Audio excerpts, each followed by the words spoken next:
हरे कृष्ण कृष्ण कृष्ण हरे हरे, हरे राम राम राम हरे हरे, हरे कृष्ण कृष्ण कृष्ण हरे हरे, हरे राम राम राम हरे हरे। ओम अज्ञानतिमिरान्धस्य ज्ञानाञ्जनशलाकया चक्षुरुन्मिलितं येन तस्मै श्रीगुरवे नमः। श्रीचैतन्यमनोभीष्टं स्थापितं येन भूतले स्वयं रूपकदा मह्यं ददाति स्वपदान्तिकम्। वन्देऽहं श्रीगुरो श्रीयुतापदकमलं श्रीगुरून् वैष्णवांश्च श्रीरूपं साग्रजातं सहगण रघुनाथान्वितं तं सजीवं साद्वैतं सावधूतं परिजनसहितं कृष्ण चैतन्य देवं श्रीराधाकृष्णपादान् सहगण ललिता श्रीविशाखान्वितांश्च नमः। ओम विष्णुपादाय कृष्णपृष्ठाय भूतले श्रीमते भक्तिवेदांत स्वामी नीति नामिने नमस्ते सारस्वते देवे गौरवाणी प्रचारिणे निर्विशेष शून्यवादी पाश्चात्य देश तारिणे। जय श्री कृष्ण चैतन्य प्रभु नित्यानंद श्री अद्वैत गदाधर श्रीवासादि गौर भक्त वृंद। हे कृष्ण करुणा सिंधु दीनबंधु जगतपते गोपेश गोपिका कांत राधाकांत नमोस्तुते। तप्त कांचन गौरांगी राधे वृंदावनेश्वरी वृषभानुसुते देवी प्रणमामि हरिप्रिय। जय श्री कृष्ण चैतन्य प्रभु नित्यानंद श्री अद्वैत गदाधर शिवासादि गौर भक्त वृंद। हरे कृष्ण कृष्ण कृष्ण हरे हरे, हरे राम राम राम हरे हरे। हरे कृष्ण हरे कृष्ण। भक्तिशास्त्रीच्या या 10व्या धड्यामध्ये लेसन 10 आपल्या सगळ्यांचं हार्दिक स्वागत आहे। आज आपण पाहणार आहोत भगवद्गीता अध्याय 2 सांख्ययोग आणि श्लोक संख्या 50 ते 59। क्लोजबुक एक्झाम तयारी प्रश्न क्रमांक 28, 29 आणि 30 हे 3 प्रश्न आपण त्याचबरोबर पाहणार आहे। तर टॉपिकचं नाव आहे बुद्धियोग किंवा स्थितप्रज्ञ हा स्तर। तर याच्यामध्ये क्लोजबुक एक्झाम तयारीमध्ये 28वा प्रश्न आहे प्रज्ञा या शब्दाचा अर्थ काय। 29वा श्लोक आहे उत्तम वस्त्रे परिधान केलेला मूर्ख कसा ओळखाल। आणि 30वा श्लोक आहे 30वा प्रश्न असा आहे की परम दृष्ट्वा निवर्तते या शब्दाचा अर्थ काय आहे। तर हे तुम्ही काढायचं आहे शोधून। आता आपण काय करणार आहे तर 50व्या श्लोकापासून सुरुवात करणार आहे। 50वा श्लोक बुद्धियुक्तो जहातीह उभे सुकृत दुष्कृते तस्माद् योगाय युज्यस्व योगः कर्मसु कौशलम। तर ह्याच्यात भगवान श्रीकृष्ण म्हणतात भक्तिपूर्ण सेवेमध्ये संलग्न झालेला मनुष्य या जन्मात सुद्धा चांगल्या आणि वाईट कर्मांपासून मुक्त होतो, म्हणून योगयुक्त होण्याचा प्रयत्न कर, कारण योग हेच सर्व कर्मातील कौशल्य आहे। या ठिकाणी अर्जुनाला कृष्ण भावनेमध्ये कर्म करण्याचा सल्ला देण्यात आलेला आहे, कारण कृष्ण भावना ही शुद्धीकरण करण्याची प्रक्रिया आहे। काय अति प्राचीन काळापासून म्हणजे श्रील प्रभुपाद सांगतात सिन्स टाइम इममेमोरियल प्रत्येक जीवात्म्याने आपल्या चांगल्या आणि वाईट कर्माच्या विविध फळांचा संचय केलेला आहे। मग भगवद्गीता मनुष्याला काय करते तर सर्व परिस्थितीमध्ये भगवान श्रीकृष्णांना शरण जाण्यास आणि जन्मजन्मांतरांपासून संचित झालेल्या ज्या काही पापक्रिया आहेत आणि त्यांच्या प्रतिक्रिया आहेत त्याच्या चक्रात बळी पडण्यापासून वाचवायचं कसं हे भगवद्गीता शिकवते। त्याच्यामध्ये एक ॲडिशनल रेफरन्स आहे दैवी ही एषा गुणमयी मम माया दुरत्यया मामेव ये प्रपद्यन्ते मायाम एताम तरन्ति ते। या श्लोकाचा संदर्भ आपण अभ्यास करायचा आहे। त्यानंतर पाहूया पुढचा श्लोक संख्या 51। या ठिकाणी कर्मजं बुद्धियुक्ता हि फलं त्यक्त्वा मनीषिणः जन्मबंध विनिर्मुक्ताः पदं गच्छन्त्यनामयम्। याप्रमाणे भगवंतांच्या भक्तिपूर्ण सेवेमध्ये संलग्न होऊन महान ऋषीमुनी अथवा भक्तगण भौतिक जगतातील कर्मफलांपासून मुक्त होतात अशा रीतीने ते जन्ममृत्यूच्या चक्रातून मुक्त होतात आणि सर्व दुःखांच्या पलीकडील स्थानाची म्हणजे भगवत धामाची प्राप्ती करतात. तर हा संपूर्ण तात्पर्य जे प्रभुपादांनी दिलंय हे अतिशय महत्वाचं तात्पर्य या ठिकाणी आहे आणि ते आपल्याला वाचायचं आहे. तर भौतिक क्लेश नसलेल्या ठिकाणी मुक्त जीव वास करतात. आता श्रीमद भागवतमचा अतिशय छान महत्वाचा संदर्भ या ठिकाणी देण्यात येतो. श्रीमद भागवतम 10वा स्कंध 14वा अध्याय आणि 58वा श्लोक.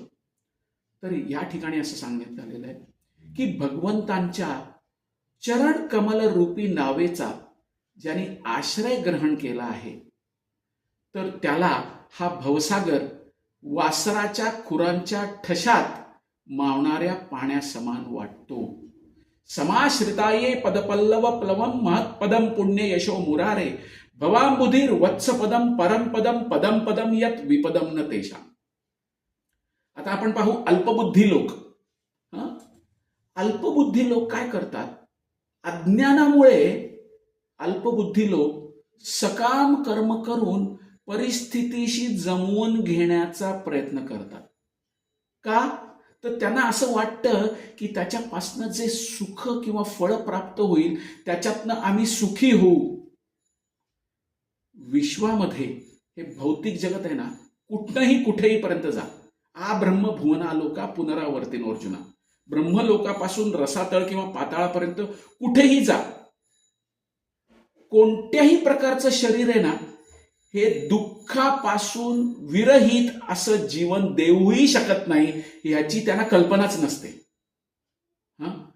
जन्म, मृत्यू, जरा आणि व्याधी ही जी दोष आहेत ना, ही भौतिक जीवनातली दुःख भौतिक जगतात कुठल्याही ग्रहावरून कुठल्याही ग्रहावर जा, ही सगळीकडे आपल्यासमोर आ वासून उभीच असतात. आता आपण पाहू भगवंतांचा जो सनातन सेवक आहे किंवा जो भक्त आहे, तो जो आहे तो स्वतःचं स्वरूप जाणतो आणि त्यामुळे भगवंतांच्याही स्वरूपाचं त्याला ज्ञान होतं आणि तो स्वतःला पूर्ण पुरुषोत्तम भगवान श्रीकृष्ण यांच्या दिव्य प्रेममयी सेवेमध्ये संलग्न करतो. त्यामुळे स्वाभाविकता तो भौतिक क्लेशदायी जीवन, काळ आणि मृत्यू यांचा यत्किंचितही प्रभाव नसणाऱ्या वैकुंठ लोकामध्ये प्रवेश करण्यासाठी पात्र ठरतो. स्वतःची मूळ स्वरूप स्थिती जाणणं म्हणजे काय? भगवंतांचं दिव्य स्वरूपही जाणणं. आता जे लोक अति बुद्धिमान असतात ना, ते काय करतात? भगवंतांच्याशी एका स्तरावर येण्याचा प्रयत्न करतात. हे त्यांचं सर्वात मोठं दुर्भाग्य असतं. मायावादी लोक किंवा भोगी लोक हे काय करतात? हे चुकीने जाणतात की आत्म्याचं आणि भगवंतांचं स्वरूप एकाच स्तरावरच आहे. अशी व्यक्ती ना घोर अंधकारात आहे असं समजायचं. आणि यामुळे ही अतिबुद्धिमान जी लोक जी असतात ना, हे कधीही भक्तिपूर्ण मार्गाचा अवलंब करू शकत नाहीत आणि त्या सेवेमध्ये ते संलग्न होऊ शकत नाहीत. असा मनुष्य काय करतो माहिती का? समाजामधल्या साधारण लोकांची दिशाभूल करतो आणि स्वतः भगवंत बनण्याचा प्रयत्न करतो आणि कायमस्वरूपी जन्म मृत्यूच्या चक्रात अडकून राहण्याचा स्वतःचा जो हायवे आहे ना, मार्ग, त्या मार्गावर तो कायमस्वरूपी चालत राहतो. तो कधीही मुक्त होऊ शकत नाही. हे महत्वाचे मुद्दे या श्लोकातून आपल्याला शिकायला मिळतात. पाहूया पुढचा श्लोक 52वा. यदा ते मोह कलिलम बुद्धिर्व्यतितरिष्यति तदा गंतासि निर्वेदम श्रोतव्यस्य श्रुतस्य च. जेव्हा तुझी बुद्धी या मोहरूपी घनदाट अरण्याच्या पार होईल तेव्हा तू जे सर्व ऐकलेले आहेस आणि जे सर्व ऐकायचे आहे या सर्वांबद्दल तू उदासीन होशील. तर काही महत्वाचे मुद्दे आहेत त्याच्यामध्ये. तर वेदांमधले संस्कार आणि धार्मिक विधी या नवसाधकांसाठी खूप अत्यावश्यक आहे. वेदांचा हेतू आहे, जो आपण मागे पाहिला, श्रीकृष्णांची प्राप्ती करणं. हा जो हेतू आहे, हे न जाणता एखादा जर केवळ कर्मकांड करण्यात मग्न राहिला तर काय होईल? He is wasting his time. तो त्याचा वेळ व्यर्थ दवडत आहे या अशा सकाम कर्मांमध्ये. आणि जेव्हा एखादा मनुष्य वास्तविकपणे श्रीकृष्ण आणि त्यांच्याशी असलेला आपला संबंध यथार्थ रूपात जाणतो, तेव्हा जरी तो वेद पारंगत ब्राह्मण असला तरीही तो सर्व सकाम कर्मांच्या विधीपासून स्वाभाविकपणे पूर्णपणे उदासीन होतो. तर कृष्ण भावना भावित व्यक्ती हा शब्द ब्रह्म किंवा वेद किंवा उपनिषद यांच्या मर्यादा ओलांडून पलीकडे तो गेलेला असतो. म्हणजे काय? भगवंत इथे सांगतायत, कर्मकांड म्हणजे मोहरूपी घनदाट अरण्य, याच्या तो पलीकडे गेलेला असतो. या संदर्भात अतिशय छान उदाहरण देण्यात येतं श्रील माधवेंद्र पुरी यांचं. ते स्पष्टपणे सांगतात, संध्या वंदनम भद्रमस्तु भवतु भोहो स्नानम तुभ्यम नमो. हे त्रिसंध्यामयी प्रार्थना तुमचा जय जयकार असो. हे स्नान मी तुम्हाला वंदन करतो. हे देवतागण, हे पितृगण, मी तुम्हाला वंदन करण्यास असमर्थ असल्यामुळे कृपया मला क्षमा करा. मी कुठल्याही प्रकारे कर्मकांड ह्याच्यात मी अडकणार नाहीये, त्यामुळे हे कर्मकांडा कृपया मला क्षमा करा. मी केवळ आणि केवळ आणि केवळ भगवान श्रीकृष्णांची भक्ती करण्यामध्येच माझं संपूर्ण जीवन देणार आहे. अशा पद्धतीचं स्टेटमेंट श्रील माधवेंद्र पुरी यांनी केलेलं आहे. यातनं आपण समजू शकतो. पाहूया पुढचा श्लोक 53व्या श्लोकात, श्रुतिविप्रतिपन्ना ते यदा स्थास्यसि निश्चला समाधाव अचला बुद्धी तदा योगम अवाप्स्यसि. जेव्हा तुझे मन वेदांच्या डौलदार अलंकारिक भाषेने विचलित होणार नाही आणि जेव्हा ते आत्मसाक्षात्कारामध्ये समाधिस्थ होईल, तेव्हा तुला दिव्य भावनेची प्राप्ती होईल. जो व्यक्ती समाधिस्थ असतो ना, म्हणजे काय? त्याला कृष्ण भावनेचा पूर्ण साक्षात्कार झालेला असतो आणि त्याचबरोबर त्याला ब्रह्म, परमात्मा आणि भगवान या परमसत्याचाही साक्षात्कार झालेला असतो. आत्मसाक्षात्काराची परमोच्च सिद्धी म्हणजे काय?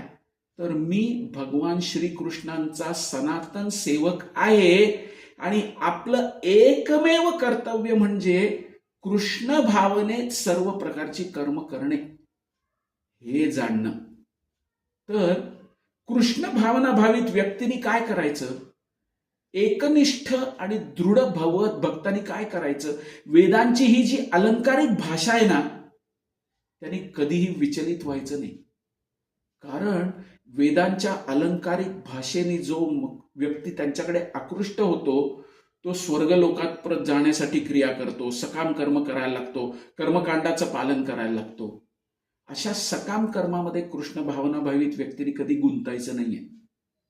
कृष्ण भावनेत मनुष्याचा संबंध जो आहे ना, हा प्रत्यक्ष श्रीकृष्णांशी येतो. त्यामुळे दिव्य स्तरावरून तो श्रीकृष्णांवरून कडनं जी गोष्टी प्राप्त होतात ना, त्यांच्याद्वारे मार्गदर्शन डायरेक्टली तो जाणू शकतो. आणि अशा कृष्ण भावना भावित कर्मामुळे मनुष्याला फळाची आणि अंतिम ज्ञानाची निश्चितपणे प्राप्ती होते. आणि यासाठी त्यांनी काय केलं पाहिजे? श्रीकृष्ण किंवा त्यांचा प्रमाणित प्रतिनिधी आध्यात्मिक गुरु यांच्या आज्ञांचं केवळ त्यांनी पालन करायचं, बाकी काही करायचं नाही. तो केवळ या गोष्टीचं पालन केल्याने डायरेक्ट भगवत धामात जाण्यासाठी पात्र होतो. हे ह्याच्यातनं होणारा अप्रतिम फायदा आहे. बघूया 54वा श्लोक, पुढचा श्लोक काय सांगतो. अर्जुन विचारतोय आता. अर्जुन उवाच स्थितप्रज्ञस्य का भाषा समाधिस्थस्य केशव स्थितधीहि किं प्रभाषेत किमासीत व्रजेत किम. अर्जुन म्हणाला, हे कृष्ण, ज्याची भावना अशी समाधिस्थ झाली आहे त्याची लक्षणं काय आहेत? तो कसा आणि कोणत्या भाषेत बोलतो? तो बसतो कसा? तो चालतो कसा? याच्याबद्दल मला सांगा. पाहूया आपण. तर 8व्या ओळीपासून श्रील प्रभुपादांच्या या तात्पर्यातल्या काही महत्वाचे मुद्दे आहेत, ते आपण चर्चा करूया. सर्वात महत्वाची गोष्ट म्हणजे कृष्ण भावनेतील मनुष्य कसा बोलतो हे ओळखायचंय. कृष्ण भावना भावित मनुष्याचं मुख्य लक्षण म्हणजे तो केवळ श्रीकृष्णांबद्दल किंवा श्रीकृष्णांशी संबंधित असलेल्या गोष्टींबद्दलच बोलतो. आणि ही लक्षणं जी आहेत ना, ही खाली काही जे मुद्दे प्रभुपादांनी या तात्पर्यात सांगितले आहेत ती आपोआप प्रकट होतात. प्रत्येक मनुष्याच्या विशिष्ट अवस्थेत ही त्याची लक्षणं असतात. एखादा श्रीमंत माणूस त्याच्या लक्षणांवरनं श्रीमंत आहे हे आपण न सांगता ओळखू शकतो. एखादा रोगी माणूस त्याच्या शारीरिक लक्षणांवरनं रोगी आहे हे लगेच आपल्याला कळतं. त्याच पद्धतीने विद्वान मनुष्याची विशिष्ट लक्षणं असतात आणि दिव्य कृष्ण भावनेत असणाऱ्या मनुष्याची त्याच्या विविध कृतींमध्ये अशी विविध लक्षणं असतात. हे आपण न सांगता सुद्धा ओळखू शकतो. म्हणून आपण ठरवायचंय की आपल्याकडे बघितल्यानंतर लोकांना काय कळलं पाहिजे की हा एक अतिशय उत्तम भक्त आहे. हे लोकांना कळण्यासाठी आपल्यामध्ये ती लक्षणं प्रकट होणं, त्यासाठी आपण श्रीकृष्णांची भक्ती करणं हे खूप आवश्यक आहे. पुढचा श्लोक 55. भगवान श्रीकृष्ण अर्जुनाच्या प्रश्नाचं उत्तर द्यायला सुरुवात करतायत. श्री भगवान उवाच प्रजहाती यदा कामान सर्वान पार्थ मनोगतान आत्मन्येवात्मना तुष्टः स्थितप्रज्ञस्तदोच्यते. भगवान श्रीकृष्ण म्हणाले, हे पार्था, मानसिक तर्क वितर्कांच्यामुळे उत्पन्न झालेल्या इंद्रिय तृप्तीच्या सर्व प्रकारच्या इच्छांचा मनुष्य जेव्हा त्याग करतो आणि याप्रमाणे त्याचे शुद्ध झालेले मन केवळ आत्म्यामध्येच संतुष्ट होते, तेव्हा तो स्थितप्रज्ञ अर्थात विशुद्ध दिव्य अवस्थेप्रत स्थित झालेला आहे असं म्हटलं जातं. तर यामध्ये महात्म्याचं वर्णन करण्यात आलेलं आहे. महात्मा हा निरंतर स्वतःमध्ये संतुष्ट राहतो, कारण आपण भगवंतांचे सनातन सेवक आहोत हे त्यांनी निश्चितपणे जाणलेलं असतं.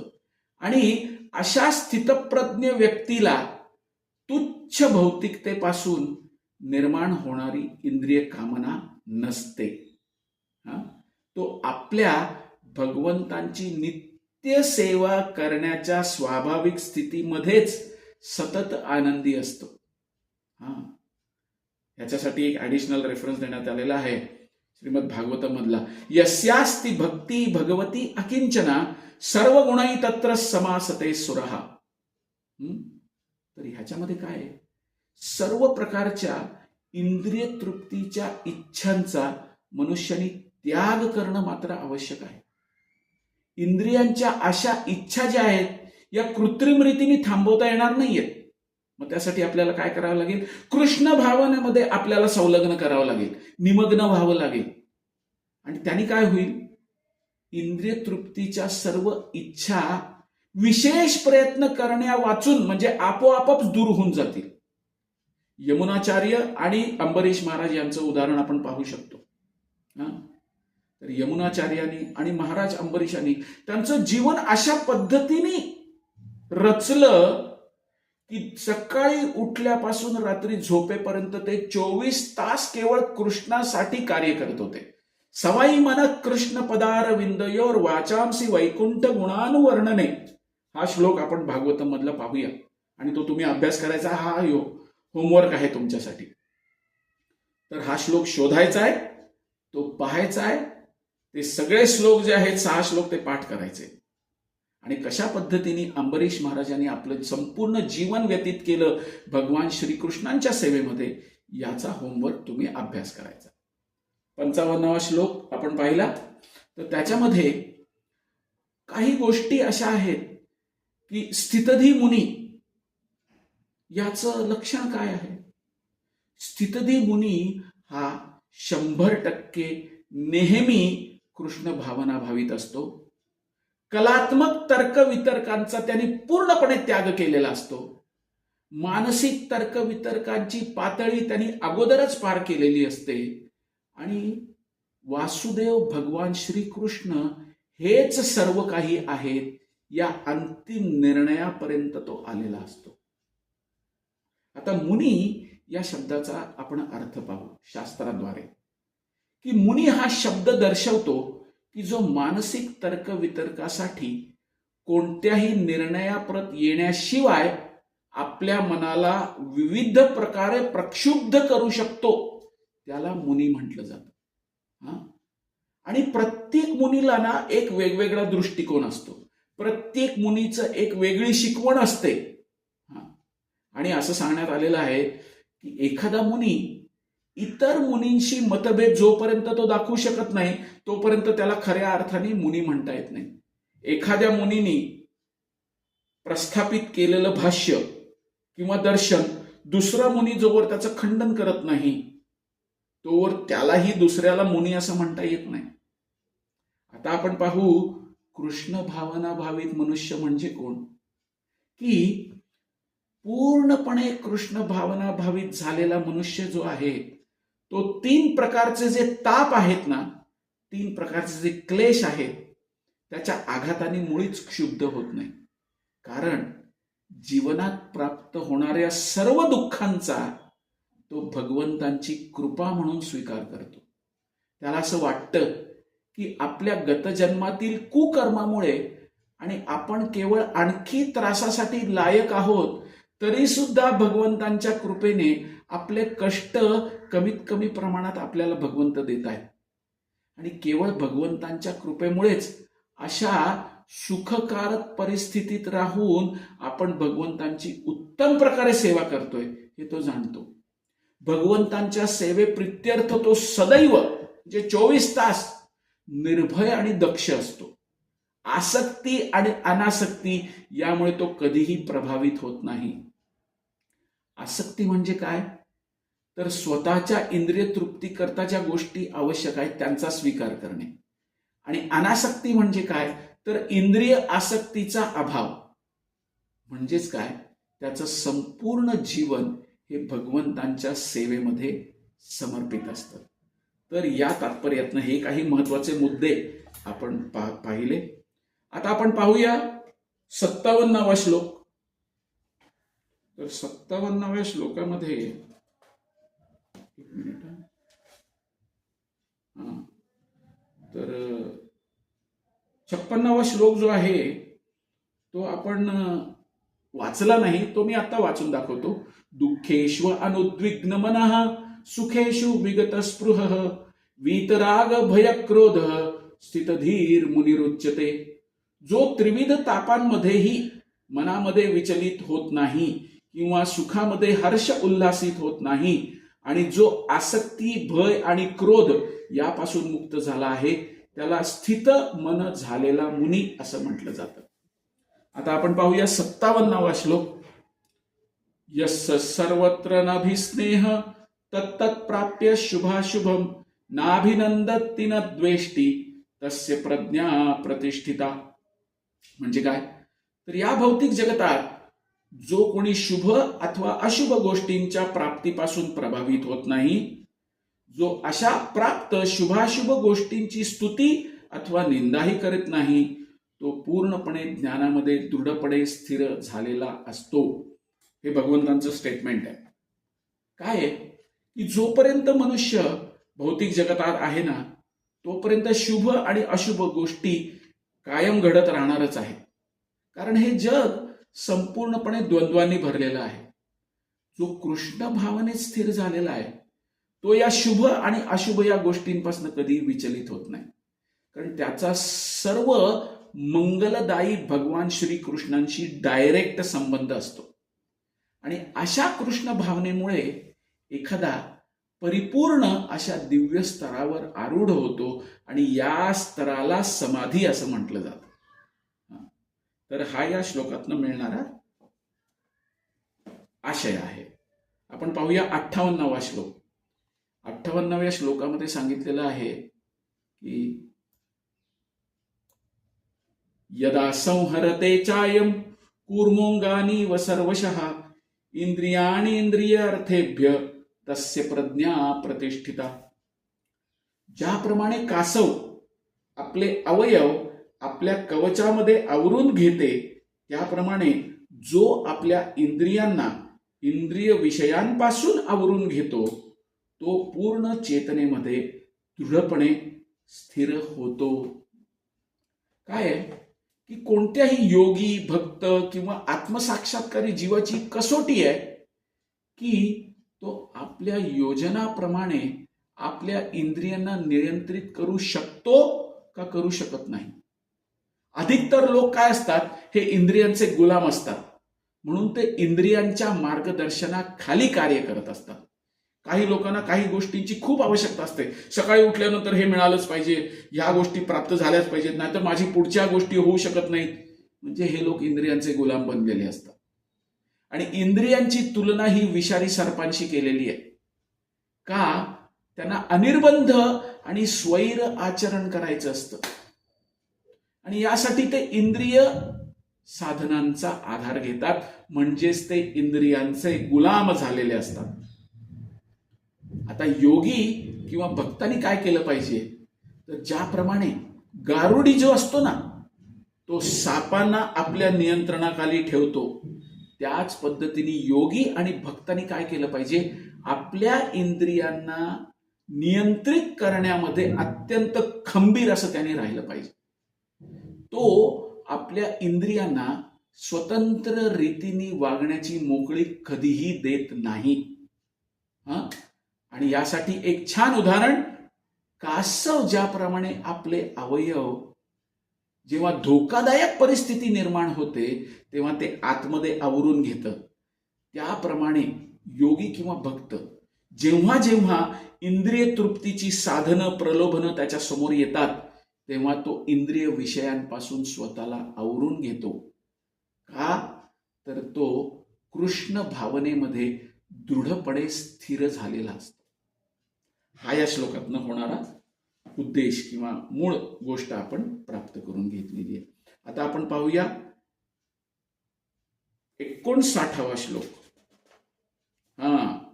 विषया विनिवर्तन्ते निराहारस्य देहिनः रसवर्जम रसोप्यस्य परम दृष्ट्वा निवर्तते.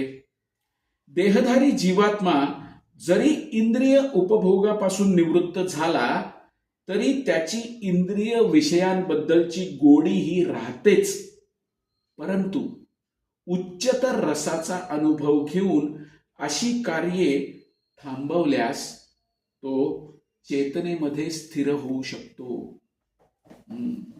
काय आहे की हा महत्वाचा श्लोक आहे आणि याचा बऱ्याच ठिकाणी श्रील प्रभुपाद उल्लेख करतात.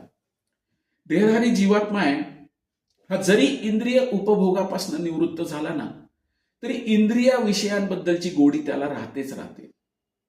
हे त्याचं कंडिशनिंग आहे, यात तो बद्ध झालेला आहे.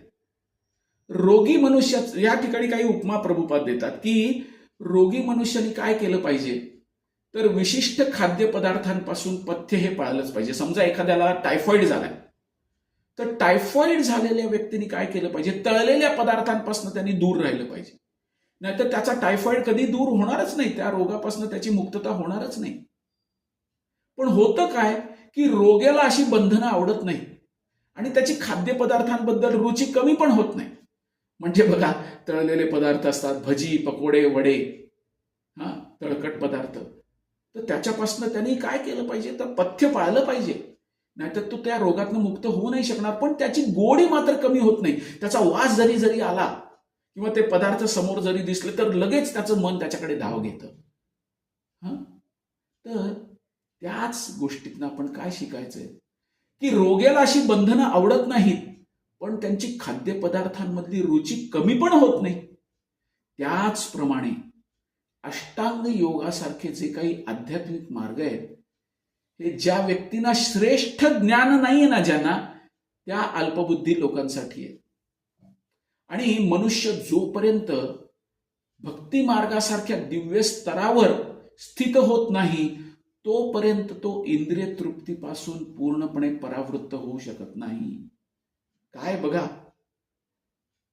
बरेचसे लोक 1 जानेवारीला एक रेझोल्युशन किंवा संकल्प बनवतात.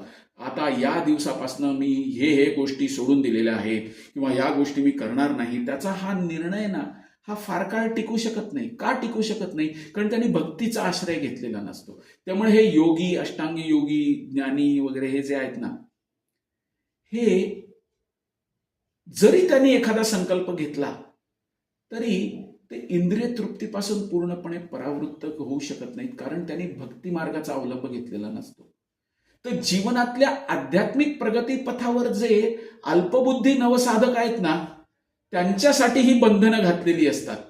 ही बंधनं जोपर्यंत एखादी व्यक्ती कृष्ण भावने प्रत वास्तविक गोडी निर्माण होत नाही ना, तोपर्यंतच ही बंधनं चांगली आहेत. जेव्हा खऱ्या अर्थाने मनुष्य कृष्ण भावना भावित होतो ना, तेव्हा आपोआप अशा तुच्छ गोष्टींमधली गोडी त्याची कमी होते. बघा, भक्तीमध्ये यायच्या अगोदर आपण हे असे वडापाव किंवा चहा कॉफींसारख्या पदार्थांचं सेवन करत होतो.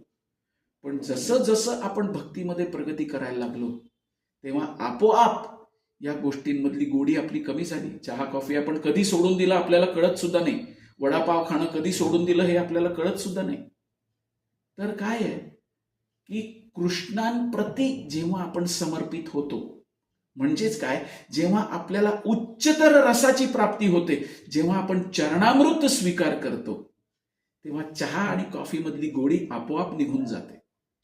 म्हणून भगवान इथे सांगतात, उच्चतर गोष्ट जेव्हा ज्याला प्राप्त होते, तेव्हा तुच्छ गोष्टींमधली त्याची आसक्ती आपोआप कमी होते.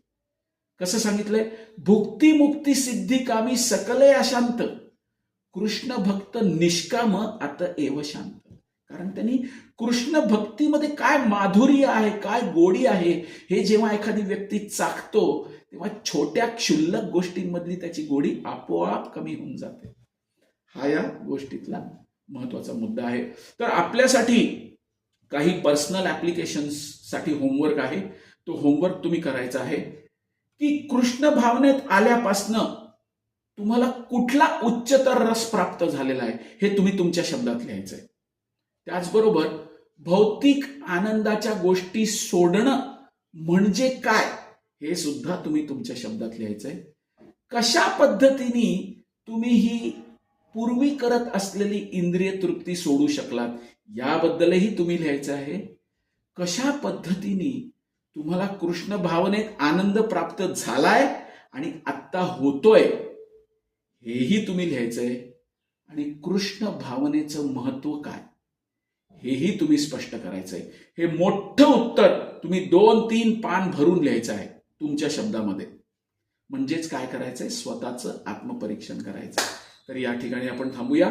हा धडा संपन्न होतो. ग्रंथराज श्रीमद भगवद गीता की जय, श्रील प्रभुपाद की जय, गुरु महाराज की जय, निताई गौर प्रेमानंदे, हरि हरि बोल. धन्यवाद. Thank you very much.